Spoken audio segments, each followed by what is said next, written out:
আসসালামু আলাইকুম।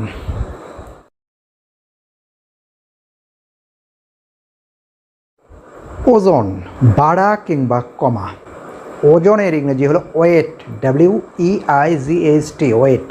এটা শারীরিক যে ওজনের কথা এটা বলা হচ্ছে। ওজন বাড়া কিংবা ওজন কমা এক্ষেত্রে কখনো ইনক্রিজ ওয়েট যে ওজন বাড়া কিংবা ডিক্রিজ ওয়েট ওজন কমা এমনটা ব্যবহার করা হয় না। যেমন তুমি তোমার ওজনটা বাড়িয়েছ, you have increased your weight. No, এর উত্তর হবে you have put on weight. You have put on wait.